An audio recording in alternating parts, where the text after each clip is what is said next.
Dieu ne travaille pas avec les incrédules. Attendez, je vais vous dire sur mon témoignage. Moi, je suis né dans une famille chrétienne. J'aimais tant ma religion. Vraiment beaucoup. Et je me suis marié dans cette religion.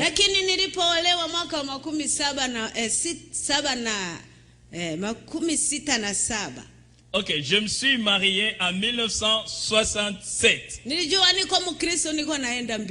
Et je croyais vraiment que je suis chrétienne et je vais au ciel. Et chaque jour, je me réveillais et j'allais à l'église. Et je me promenais chaque jour avec mon chapelet et vraiment j'étais pleine de moi-même. Et je me disais à moi-même en me glorifiant que j'ai une très très bonne religion. Mais seulement mon salut, comment est-il venu?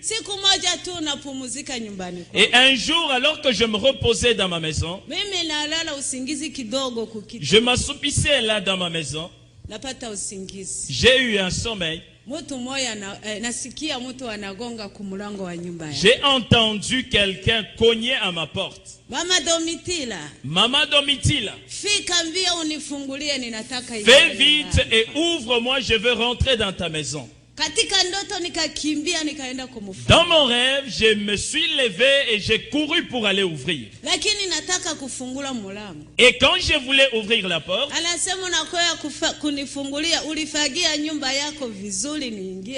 il m'a dit ceci: tu viens m'ouvrir, est-ce que tu as préalablement nettoyé ta maison pour que j'y entre? Et je me suis retourné pour regarder dans ma maison. Et il y avait beaucoup de saleté dans ma maison. Il n'y avait même pas un endroit où je pouvais m'asseoir. Alors je lui ai dit, bien-aimé, je ne peux pas te mentir, ma maison est très sale. Et il m'a dit, comme ta maison est très sale, je ne peux pas y entrer. Et je rentre.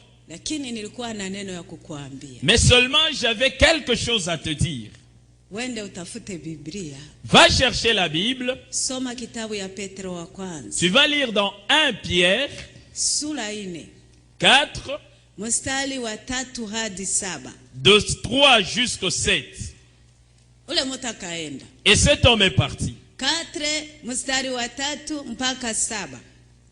1 Pierre 4, 3e verset jusqu'au 7e. Et il est parti. Et j'ai sursauté. Je cherchais pour voir la personne, il n'y avait personne. J'ai ouvert la porte et j'ai couru par dehors. Et j'ai cherché partout, je n'ai vu personne. Je n'ai pas compris ce rêve. Je suis rentré. Je ne connaissais pas la Bible.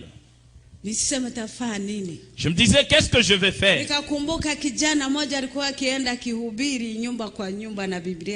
Je me rappelais d'un garçon qui allait prêcher de maison en maison avec sa Bible. Comme je me suis rappelé que cet homme avait la Bible, je suis allé vers le garçon.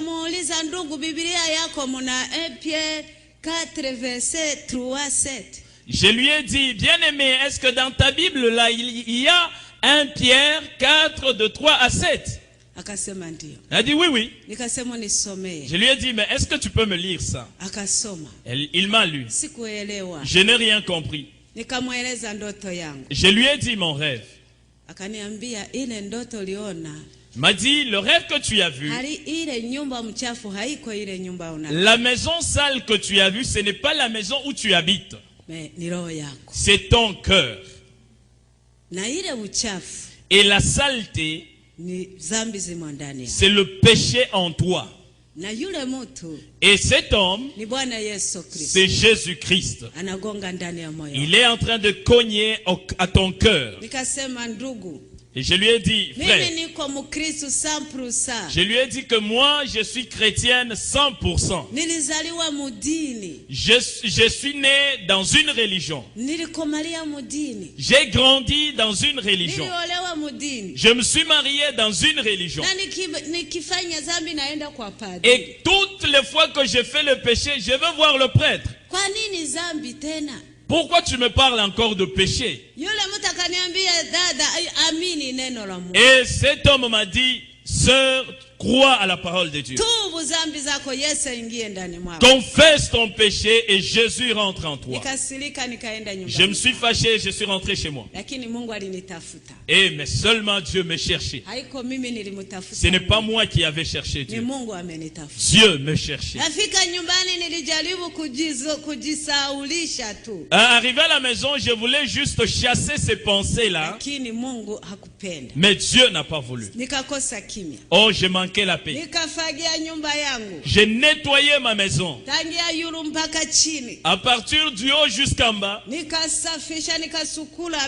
j'ai nettoyé les choses de la maison pour que ma maison soit propre. Dieu n'a pas besoin de ta maison. Dieu n'a besoin d'aucune autre chose que ton cœur. Et j'ai manqué la paix, je suis allé prier. J'ai pris mon chapelet. Le premier tour, j'ai terminé. Il n'y avait pas de paix à moi. Deuxième fois, je retournais, j'ai terminé. Toujours pas de paix. J'ai laissé le chapelet. J'ai vaqué à mes occupations. J'étais en train de préparer là-bas. Quelque chose est descendu à moi. Je commençais à trembloter. Je commençais à pleurer. Je commençais à prier comme jamais auparavant.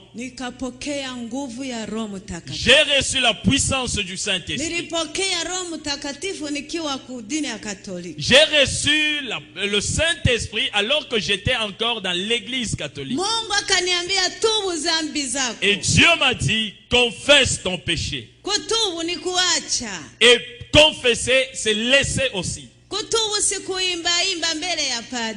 Ok, confesser, ce n'est pas aller chanter devant le prêtre ce péché. C'est confesser et abandonner. Tu t'appelles créature de Dieu.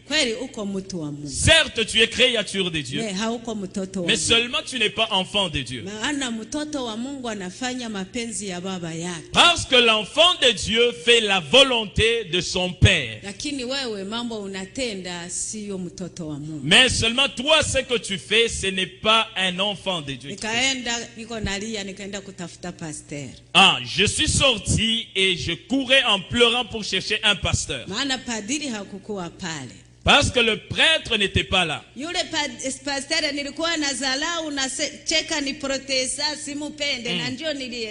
Et alors je suis allé voir un pasteur, c'est lui que j'ai critiqué. Je disais que c'est un protestant, celui-là, je l'ai méprisé. Et c'est vers lui que je suis allé. Je lui ai dit mon rêve. J'ai confessé mon péché. Et après, il a prié pour moi. Et je suis rentré avec joie dans mon cœur. Je suis resté dans la mouvance du Saint-Esprit. Et mon mari est toujours catholique à l'église catholique. Et la nouvelle est arrivée juste à l'église catholique, comme quoi elle a reçu le Saint-Esprit. Et elle ne prie plus Marie. Elle a jeté son chapelet. Et elle n'est plus dans la bonne voie. On m'a appelé. On est parti avec mon mari. On m'a demandé qu'est-ce qui t'est arrivé. Je leur ai dit, j'ai reçu le Saint-Esprit. Et Dieu me conduit dans la prière. On m'a dit, mais pourquoi tu as abandonné la prière de Marie et le chapelet? Je leur ai dit, maintenant je prie selon que le Saint-Esprit me conduit. Et on m'a dit, là ce n'est pas le Saint-Esprit. Là c'est un mauvais esprit que tu as accueilli. À genoux, on va prier pour toi. Et puis on va te donner de l'eau bénite. Et cet esprit-là va sortir. Je leur ai dit, moi je ne suis pas possédé. Je n'ai même pas besoin de cette eau bénite. Parce que celui qui est en moi, il est plus grand que cette eau. Alléluia. Amen. On m'a dit, on m'a chassé. Sors. On a dit à mon mari, rentre avec ta folle, elle est devenue folle. Je leur ai dit que Dieu vous bénisse. Quand j'étais au milieu de vous avec mon péché, vous m'avez trouvé comme vivant. Voilà qu'il y a quelque chose qui a changé en moi. Vous avez trouvé que je suis folle. Que Dieu vous bénisse. Je suis allé dans une église pentecôtiste. On m'a vraiment accueilli. Le pasteur a prié pour moi. Il m'a conduit comment marcher dans le Saint-Esprit. Après 3 mois. 3 mois après, et il m'a parlé du baptême dans l'eau par immersion. Je lui ai dit non. Non, moi on m'a déjà baptisé. Dans l'eau, en esprit. On ne peut plus me baptiser une seconde. Et dans mon église, on nous prêchait. Si tu te fais baptiser une seconde fois, tu prends 2 croix. J'ai dit, mais ces 2 croix-là, comment je vais les porter? Et j'ai refusé. On m'a chassé. Je suis rentré dans ma maison. Un problème est rentré. Là, mon mari était catholique. Mon témoignage est trop grand, je sais. Mais seulement je veux vous dire comment j'étais morte. Et après quelque temps, mon mari aussi est sauvé. À l'église catholique, il y a eu beaucoup de gens qui ont reçu la puissance du Saint-Esprit. On les a aussi chassés. Alors, on a commencé à prier ensemble avec toutes ces personnes qui étaient chassées. Nous n'étions pas de l'église catholique. Nous ne sommes pas des protestants. Mais seulement nous étions en train d'adorer Dieu en esprit. On a eu beaucoup de problèmes avec les églises. On est allé prier. On demandait à Dieu, Dieu, dis-nous ce que nous devons faire. Alors on demandait à Dieu, Seigneur, est-ce que ce qu'on a reçu, c'est réellement un esprit qui vient de toi?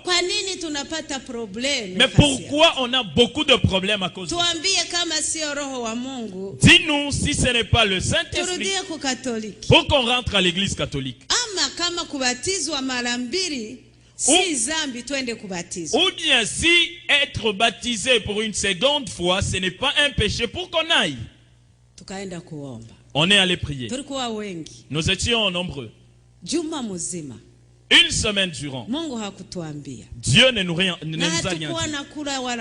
On ne mangeait rien et on ne buvait pas.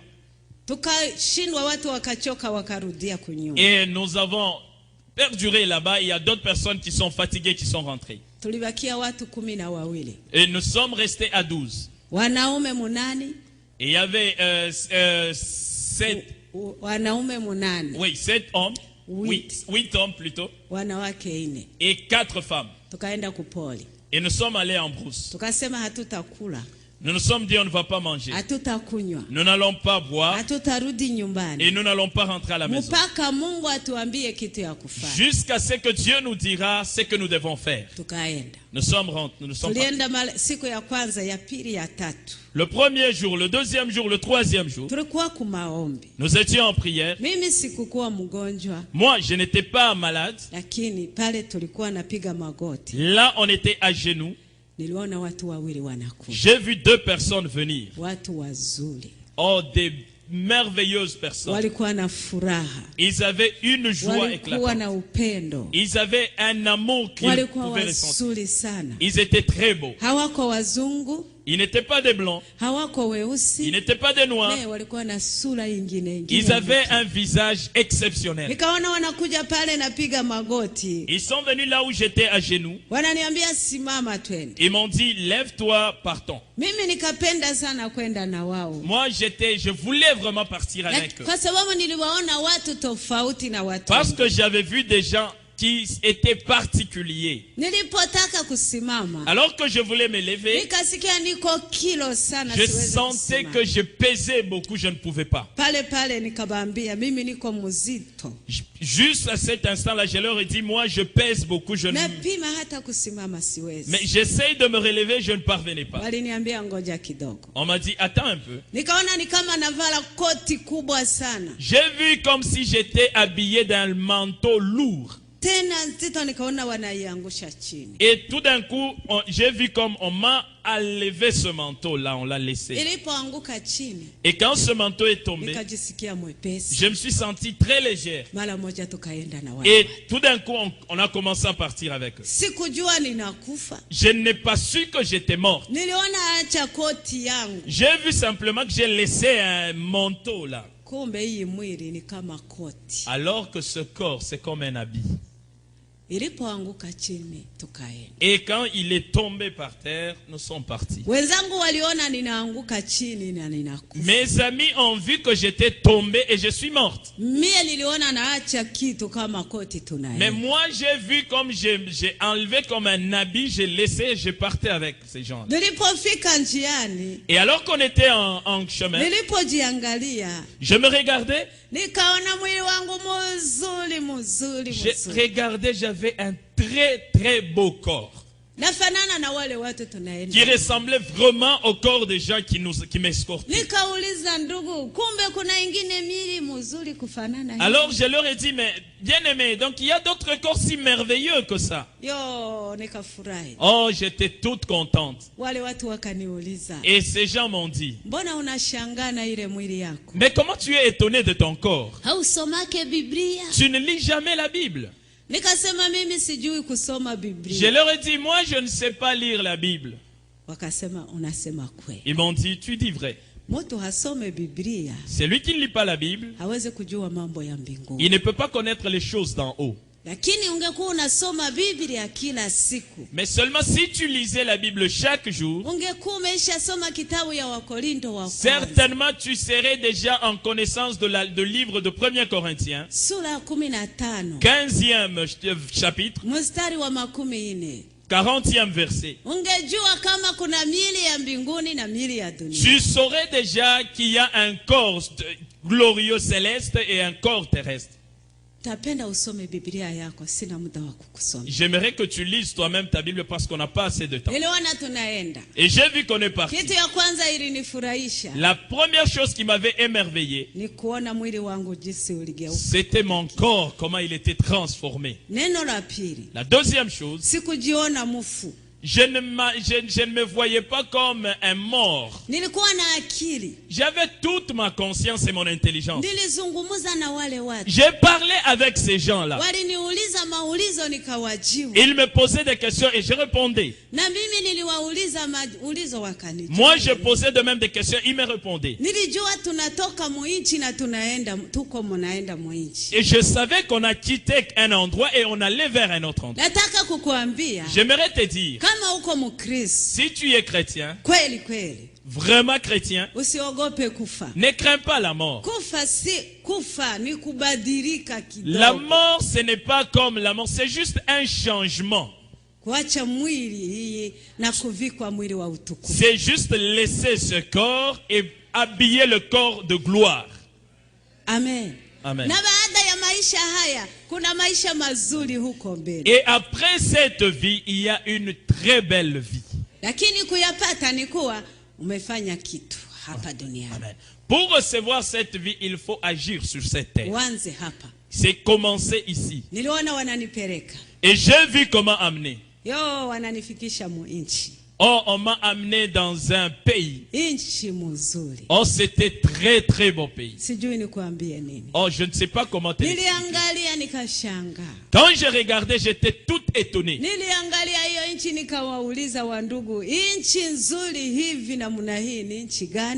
Quand j'ai regardé, j'ai dit à ces gens qui m'escortaient, mais un très très beau pays, c'est quel pays ça?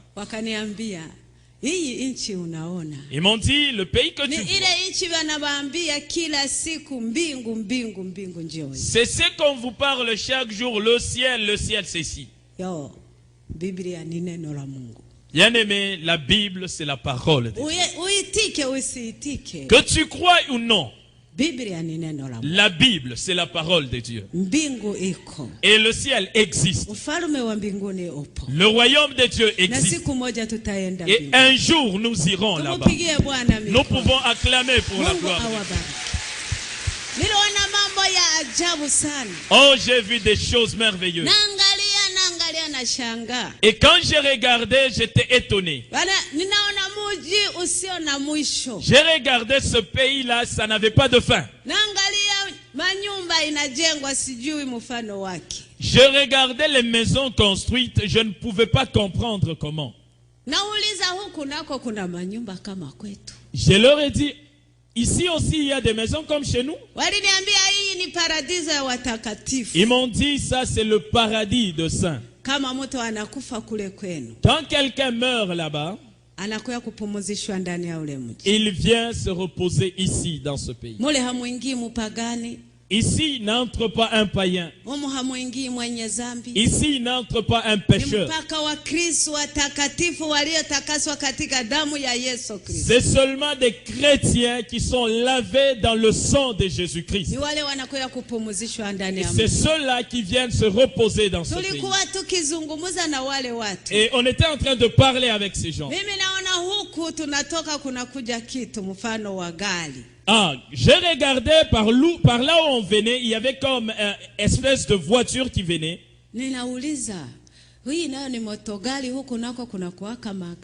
J'ai regardé, j'ai posé la question, j'ai dit, ah mon Dieu, ici aussi il y a une voiture. On m'a dit, non, ça ce n'est pas une voiture. Ça c'est le char. C'est le char qui avait pris Élie, qui avait pris Enoch. C'est ce char qui va prendre les gens de Dieu, les hommes de Dieu qui meurent là sur la terre. Seulement ça ne prend pas des païens. Ça ne peut pas amener ici un pécheur. C'est seulement un chrétien saint. Je leur ai dit, moi aussi je suis chrétien.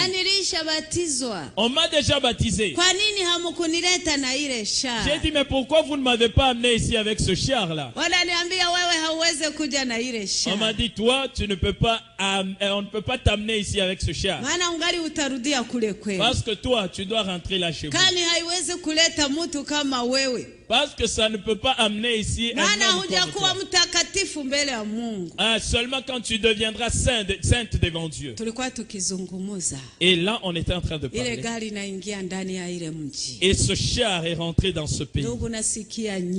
Oh, j'ai écouté, on chantait. Oh, on était en train de faire des you-you. Oh, il y avait des instruments, je ne sais pas de quel genre. J'avais une très grande joie dans mon cœur.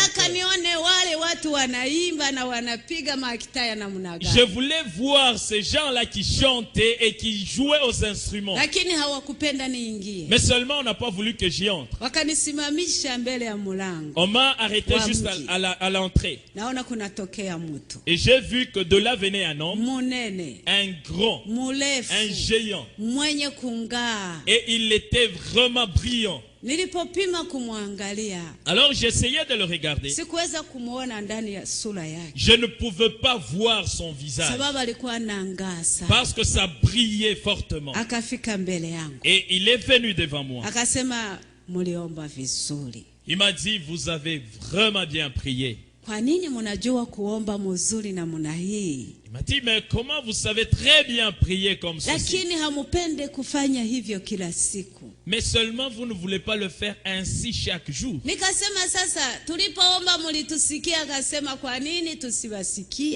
alors j'ai dit, donc quand on priait là, vous nous écoutez? Il dit, mais pourquoi pas? Et j'ai dit, mais moi je crois que Dieu est très loin. Il m'a dit, non, Dieu n'est pas loin de ses enfants. Dieu est au milieu de ses enfants. Et quand vous priez, Dieu vous écoute. Et je lui ai dit, mais pourquoi vous n'avez pas répondu à nos prières?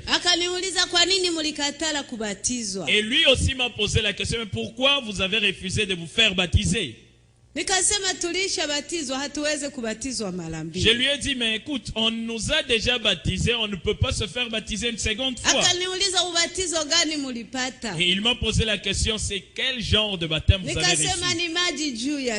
J'ai dit, on nous a versé juste de l'eau sur la tête. Mais c'était seulement au nom du Père, du Fils et du Saint-Esprit.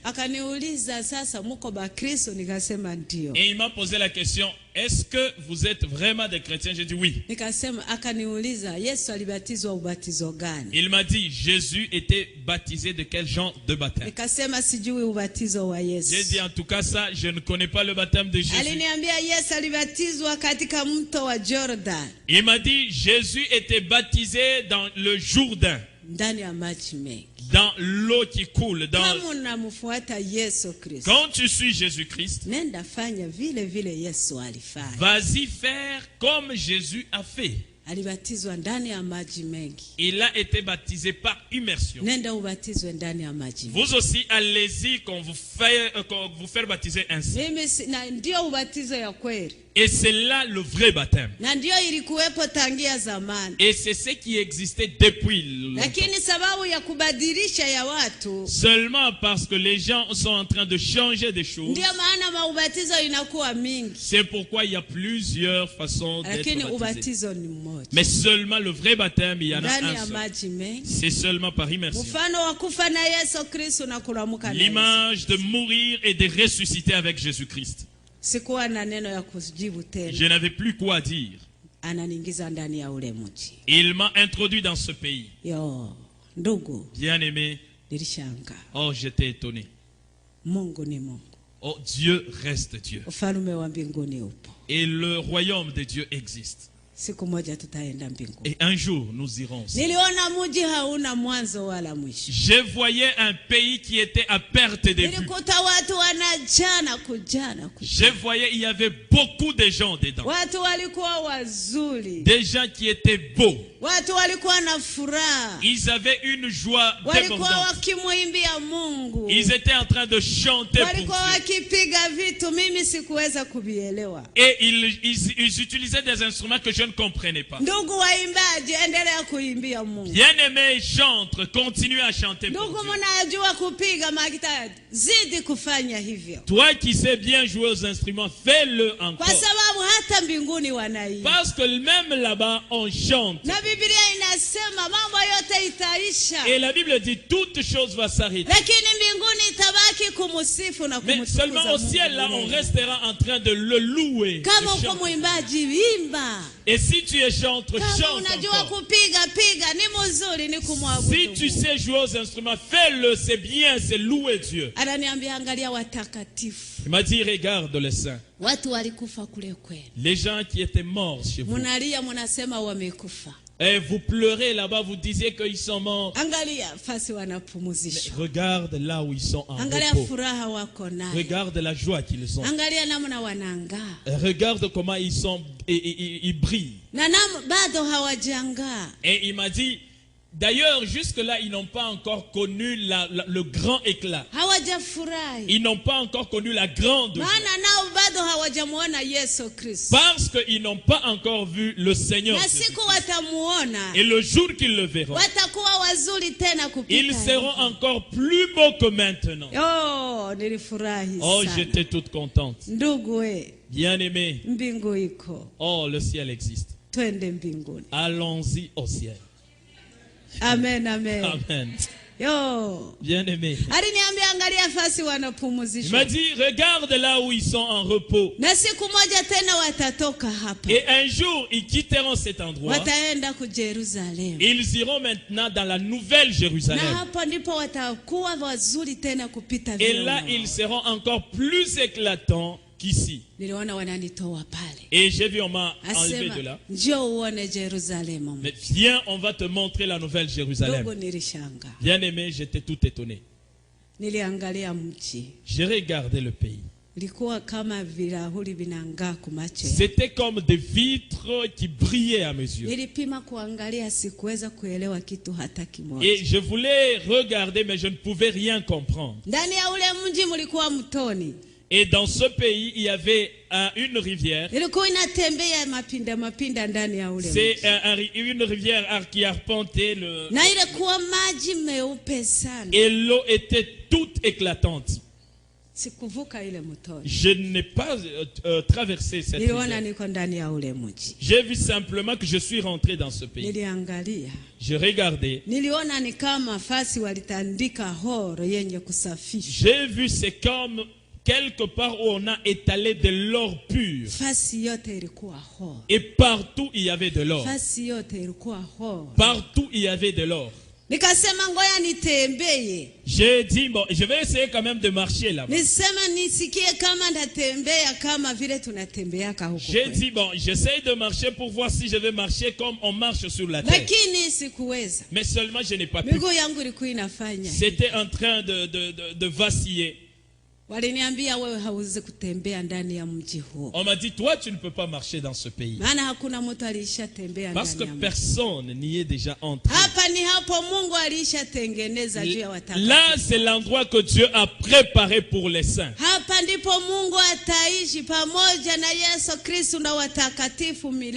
C'est ici l'endroit où Dieu vivra avec Jésus-Christ, avec tous les saints. Et il y aura une joie sans fin. Amen. Amen. Alléluia. Amen. Et on nous a déjà préparé un bon endroit. La Bible, c'est la parole de Dieu. Un jour, tu verras ça. On m'a dit c'est ici que les saints vivront avec Dieu éternellement. Ils m'ont dit viens, on va te montrer où sont les pécheurs qui meurent là sur la terre. J'ai vu un endroit, il y avait comme un grand trou.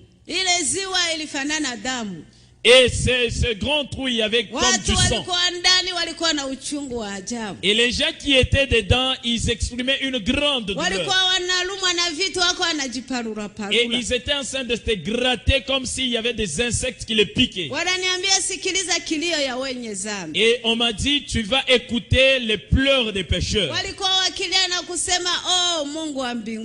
Et ils étaient en train de pleurer en disant, oh le Seigneur Dieu, il est bon que tu nous prennes de cet endroit et que tu nous jettes dans le feu et qu'on se consume, qu'on se termine. Ils m'ont dit que ça c'est un mensonge. Le feu ne s'éteindra jamais. Et le corps des pécheurs ne se consumera jamais. Ils seront en train d'être brûlés pour l'éternité. Et ils m'ont dit, maintenant, c'est ici que tous les pécheurs, quand ils meurent sur la terre, ils viennent attendre. Et ils attendent ici le feu de la Géhenne. Et comme les chrétiens attendent au paradis, et eux attendent ici. Et jusqu'à ce qu'on va ouvrir le feu. Et ce feu-là sera ouvert uniquement le dernier jour. Bien aimé, j'ai pleuré. Et on est allé maintenant me montrer le feu dans la graine. J'ai vu des choses comme des fûts. J'ai vu 7 fûts.